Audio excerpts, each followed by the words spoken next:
రాష్ట్ర కమిటీ పిలుపు మేరకు కడప జిల్లా Badvel municipal workers employees union పట్టణ కమిటీ ఆధ్వర్యంలో మున్సిపల్ కార్యాలయం వద్ద ధర్నా చేపట్టారు। ఈ సందర్భంగా యూనియన్ కార్యనిర్వాహక అధ్యక్షులు దియ్యాల హరి మాట్లాడుతూ గత ప్రభుత్వ హయాంలో 2023 డిసెంబర్ 26 నుండి 2024 జనవరి 11వ తేదీ వరకు రాష్ట్ర వ్యాప్తంగా నిర్వహించిన 17 రోజుల సమ్మె ఫలితంగా ప్రభుత్వం రిటైర్మెంట్ వయస్సును 62 సంవత్సరాలకు పెంచుతామని, రిటైర్మెంట్ బెనిఫిట్స్ కింద 75,000 రూపాయలు చెల్లిస్తామని, దహన సంస్కారాల ఆర్థిక సహకారాన్ని 20,000కు చెల్లిస్తామని, ఇంజనీరింగ్ కార్మికులకు వేతనాలు పెంచుతామని మరియు తదితర అంశాలపై ఒప్పందాలు కుదుర్చుకొని నేటికి ఏడాదిన్నర కావస్తున్న ఒప్పందాల జీవోలను జారీ చేయడంలో నిర్లక్ష్యం వహించడం తగదన్నారు।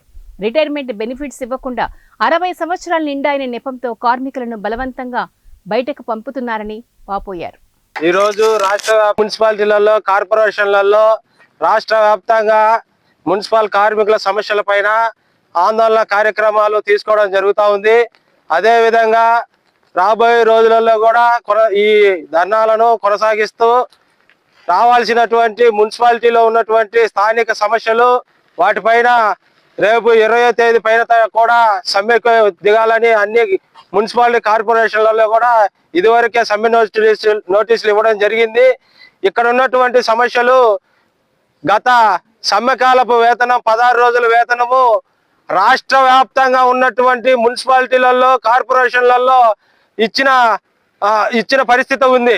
ఇక్కడ ఈ బద్వేల్ మున్సిపాలిటీలో సమ్మె జరిగి కూడా దాదాపు సంవత్సరం కాబోతున్నా కూడా ఇక్కడ ఉన్నటువంటి మున్సిపాలిటీ అధికారులు నిమ్మకు నీరెక్కినట్టుగా వ్యవహరించడం జరుగుతూ ఉంది।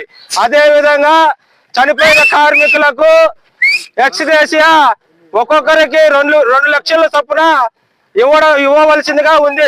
అది కూడా పెండింగ్ లో ఉన్నటువంటి ఇక్కడ ఉన్నటువంటి మున్సిపాలిటీలో జరుగుతూ ఉంది। అదే విధంగా